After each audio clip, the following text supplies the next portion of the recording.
అందరికీ నమస్తే. ఉన్న మీటింగ్ రోజు కేసీఆర్ వేసిన ఒక బాంబు ఆ సొంత పార్టీల ఎమ్మెల్యేలు మాజీ ఎమ్మెల్యేలు ఫుల్ టెన్షన్, టికెట్లు ఇవ్వాలని చెప్పేసిండు. యాక్చువల్గా బీఆర్ఎస్లో సాంప్రదాయం ఏంటంటే ఇప్పటికి 2 సార్లు జరిగింది కదా, అట్లా సిట్టింగులకే టికెట్లు వస్తాయి, లేకపోతే ఓడిపోయిన సిట్టింగులకు టికెట్లు వస్తాయి. ఇంకా మేమే కాన్స్టిట్యున్సీలకు బాసులం, మమ్మల్ని కాదని ఎవరేం చేస్తారు, ఎవరు లేరు, నేనే ఉన్నా, నాకే వస్తుంది టికెట్. ఇట్లా ఇంకా చాలామంది ఆ ఫీలింగ్లో ఉన్నారు. కేసీఆర్ ఆ కామెంట్ చేసినాక అవసరమైతే సిట్టింగ్లో కూడా ప్రజల్లో ఉండకపోతే టికెట్లు ఇయ్యని చెప్పేసిండు. దాని వెనుక చాలా అర్థాలు ఉన్నాయి. కేసీఆర్ ఒక మాట చెప్తే దాని వెనుక ఇంత లోతు ఉంటుంది అనమాట. ఆ లోతు గురించి తెలిసిన వాళ్ళు ఆలోచిస్తున్నారు, ఏంది అసలు ఇది మనకు టికెట్ వస్తుందా రాదా, అసలు ఇప్పుడే టికెట్ల టెన్షన్ ఎందుకు, టికెట్లు ఇంకా ఎలక్షన్ 2.5 years ఉంది కదా అంటే, కొత్త వాళ్ళను ఆ కాన్స్టిట్యున్సీలో ఇంకా వేరే వాళ్ళను కూడా పార్టీలో చేర్చుకోనికే, లేకపోతే పార్టీలో ఉన్న వాళ్ళని ఎంకరేజ్ చేయడానికే అదొక అస్త్రంలాగా పనికొచ్చేటట్టుంది. సరే, ముందైతే సబ్స్క్రైబ్ చేయండి, షేర్ కూడా చేయండి. నిజానికి మొన్న ఎలక్షన్స్ అప్పుడు అందరు సిట్టింగ్లకు ఇచ్చేసారు, ఒక 10 మందికి తప్ప. ఆ కొత్త వాళ్ళు 10 మందికి గెలిచారు. అందరు అంటారు బీఆర్ఎస్ సర్వేలు చేసేవాళ్ళు, లేకపోతే వాళ్ళే అంటారు, బీఆర్ఎస్ వాళ్ళే అంటారు కదా, ఇంకొక 10-15 సీట్లు కనుక మార్చి ఉండింటే ఖచ్చితంగా మళ్ళీ కేసీఆర్ గవర్నమెంట్ వచ్చేది. మార్చిన 10 మంది గెలిచిర్రు, మార్చిన దగ్గర పోయినరు. ఎందుకు పోయినరో కూడా క్లారిటీ ఉంది కదా, దాని పెద్ద విశ్లేషణ కూడా అవసరం లేదు. కాన్స్టిట్యున్సీలో ఏంది, నేను కూడా పోయినా కాన్స్టిట్యున్సీలో తిరిగిన. అప్పుడు ఏమన్నారు, కేసీఆర్ ముఖ్యమంత్రి కావాలి కానీ మా ఎమ్మెల్యే మాత్రం గెలవద్దు. వాళ్ళు ఎమ్మెల్యేల మీద కోపంతోన బీఆర్ఎస్ కోటేళ్ళింది. కేసీఆర్ ముఖ్యమంత్రి కావాలంటే ఎమ్మెల్యేలే గెలవాలి అనే ఒక లాజిక్ను బీఆర్ఎస్ తీసుకోలేకపోయింది. ప్లస్ జనం కూడా ఫుల్ యాంటీ ఆ సిట్టింగ్ ఎమ్మెల్యేలకు. ఇప్పటికీ వాళ్ళ మీద కోపం తగ్గలే. ఇప్పటికీ చాలా కాన్స్టిట్యున్సీలలో బీఆర్ఎస్ 10 సంవత్సరాలు 2-3 సార్లు ఎమ్మెల్యే అయిన వాళ్ళు బీఆర్ఎస్ నుంచి, వాళ్ళ మీద కోపం తగ్గలే. ప్రజల నుంచి కోపం తగ్గించుకోవడానికి వాళ్ళు ఏం ప్రయత్నం కూడా చేయలే. వాళ్ళు ఇప్పటికీ అట్లే గట్టిగా ఏదో జనాలతో సంబంధం లేకుండా తిరుగుతున్నారు. వాళ్ళందరికీ ఇది వార్నింగే ఖచ్చితంగా. వాళ్ళందరికీ రెడ్ సిగ్నల్ అనమాట ఇది. చాలామంది మాజీ ఎమ్మెల్యేలు, లేకపోతే కొంతమంది ఎమ్మెల్యేలు ఎవరైనా కావచ్చు, వాళ్ళందరూ ఏం చేస్తున్నారు, ఓడిపోయిన వాళ్ళైతే కాన్స్టిట్యున్సీ నుంచి దూరంగా ఉంటున్నారు, కాన్స్టిట్యున్సీల జనాలతో దూరంగా ఉంటున్నారు. అసలు కార్యకర్తలే వాళ్ళని ఓడించారు. కార్యకర్తలకే ఇంట్రెస్ట్ లేదు వీళ్ళని గెలిపించాలని. లాస్ట్ ఎలక్షన్స్లో 2023 ఎలక్షన్స్లో అట్లాంటిది ఇప్పటికి కూడా చాలామంది కార్యకర్తలు వీళ్ళ మీద అట్లే ఉన్నారు. అమ్మో వీళ్ళు మళ్ళీ గెలిస్తే ఉందే అనే పొజిషన్లో ఉన్నారు. ఎందుకంటే వీళ్ళు అప్పట్లో చేసిన పనులు, తర్వాత వీళ్ళు ఇప్పటికీ వ్యవహరిస్తున్న తీరు. కొంతమంది ఏమో గవర్నమెంట్తో ములాఖత్ అయి ఉన్నారు, కొంతమంది లోకల్గా ఉండే ఎమ్మెల్యేలతో ములాఖత్ అయి ఉన్నారు, కొంతమంది అసలు కాన్స్టిట్యున్సీని వదిలేసి హైదరాబాద్కి లిమిట్ అయిపోయారు, కొంతమంది ఓన్లీ సోషల్ మీడియాలో పెట్టుకోవాలి, ఫేస్బుక్ లైవ్ పెట్టాలి, అంతే. మనలో 4 కామెంట్ చేసేస్తారు, అయిపోయింది, ఉన్నాం, జనాల్లో ఉన్నాం, ఇంతే తప్ప అసలు జనం నాడి పట్టే ప్రయత్నం చేస్తారు. కేసీఆర్ చాలా సర్వేలు చేపిస్తున్నారు, గవర్నమెంట్ పైన చేపిస్తున్నారు సర్వేలు. అది కాదు, వీళ్ళ మీద కూడా గవర్నమెంట్ మీద చేస్తున్నప్పుడు అసలు కాన్స్టిట్యున్సీలో పలానా ఆయన మీద మీ అభిప్రాయం ఏంది, మనం ఓడిపోయింది కదా, ఓడిపోయిన తర్వాత ఏమైనా పని చేస్తుండా, ఓడిపోయిన తర్వాత ఆయన మారిండా, ఏమన్నా ఓడిపోయిన తర్వాత మీకు దగ్గర అయిందా, ఇప్పటికీ మీ మీద కోపం, వాళ్ళ మీద కోపం తగ్గిందా మీకు ఓడిపించిన తర్వాత, ఇట్లాంటి సర్వేలు చేపిస్తున్నాయి. ఆ సర్వేలను బేస్ చేసుకునే మీకు టికెట్ రావని చెప్పేసిండు. దాన్ని పట్టుకొని ఫుల్ టెన్షన్ పడుతారు ఒక్కొక్కరు. చాలా కాన్స్టిట్యున్సీలలో కొత్త వాళ్ళని ఐడెంటిఫై చేస్తుంది బీఆర్ఎస్.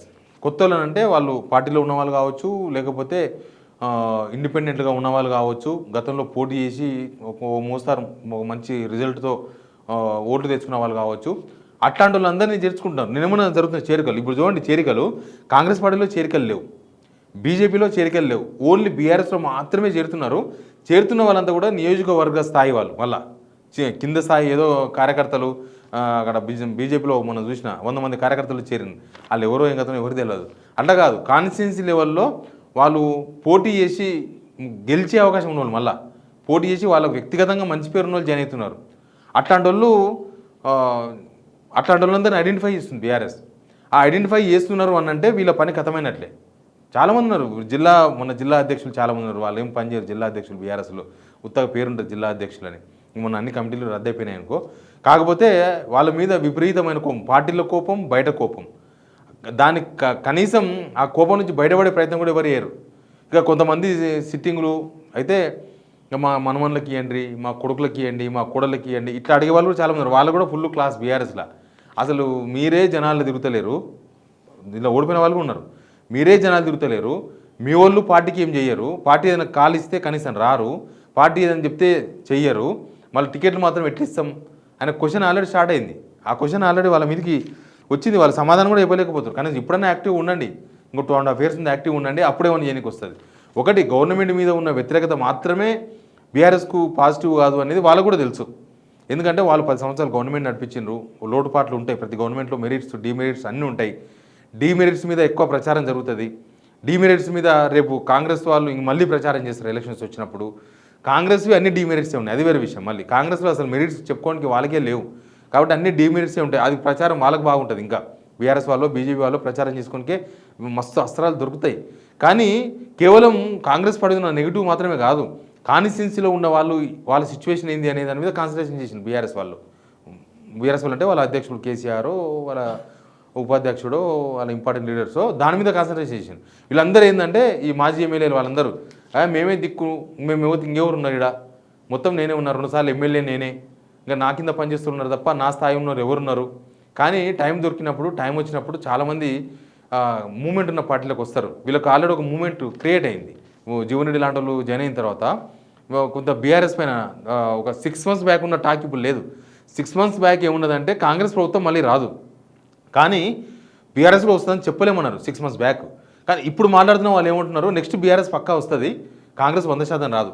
మారింది, పబ్లిక్ ఒపీనియన్ ఎప్పుడు మారుతూ ఉంటుంది, ఇది కూడా ఫిక్స్ కాకపోవచ్చు, ఇంకా ముందు ఇంకా మారుతూ ఉంటుంది. ప్లస్ ఇప్పుడు వీళ్ళు టికెట్ రాకపోతే, నెక్స్ట్ టికెట్లు ఇవ్వకపోతే ఇంకో పార్టీ పోదాం అంటే కూడా ఎక్కడ పెద్ద అప్పటి వరకు ఏం స్కోప్ కనిపిస్తలేదు. అధికార పార్టీకి పోయి చేసేది ఏం లేదు. అధికార పార్టీ పోయి టికెట్ తెచ్చుకున్నా అధికార పార్టీలో ఉన్న సిట్టింగ్లకే టికెట్లు ఇస్తేనే గెలిచే పరిస్థితులు లేనప్పుడు వాళ్ళు మాత్రం వెళ్ళి గెలుస్తారు. కొంతమంది మాట్లాడతారు, కొంతమంది అనుకుంటారు బీఆర్ఎస్లో ఉన్న మాజీ ఎమ్మెల్యేలు లేకపోతే నియోజకవర్గ స్థాయి వాళ్ళు డబ్బులు పెడతారు కదా, కాంగ్రెస్లో డబ్బులు పెడితే గెలిచేది ఉంటే కేసీఆర్ 3సారి గెలవకుండా. డబ్బులు ప్రామాణికం కానే కాదు, అది రేవంత్ రెడ్డి కూడా తెలుసు. రేవంత్ రెడ్డి కూడా డబ్బులు నమ్ముకొని పనిచేస్తుండు, జనాలతో లింక్స్ మొత్తం పోయినాయి ఆయనకి. ఓన్లీ డబ్బులు పెడితే గెలవమా అనే పొజిషన్లో ఉన్నాడు. ఆయన మాట్లాడుతున్న మాటలు, ఆయన వాదులతో మాట్లాడుతున్న మాటలు బట్టి అర్థమవుతుంది. కానీ అది కాదు, ఖచ్చితంగా జనాల్లో ఉండాలి, గెలుస్తామనే ఒక నమ్మకం కలిగించాలి, గ్రౌండ్లో ఉండాలి. ఓన్లీ పార్టీ వేవ్ కాదు, సొంత వేవ్ కూడా ఉండాలి. బీఆర్ఎస్లో ఉన్న వాళ్ళు కూడా వాళ్ళకి సొంత వేవ్ అసలు లేనే లేదు. చాలామంది అసలు పట్టించుకోవట్లేరు, వదిలేసిండ్రు. దాని దృష్టి పెట్టుకునే మాట్లాడాను. ఇప్పుడే కేసీఆర్ అంత కామెంట్ చేసిండంటే ఇంకా ముందు టైం పోయే కొద్దీ గవర్నమెంట్ మీద తీవ్రమైన వ్యతిరేకత వస్తుంది.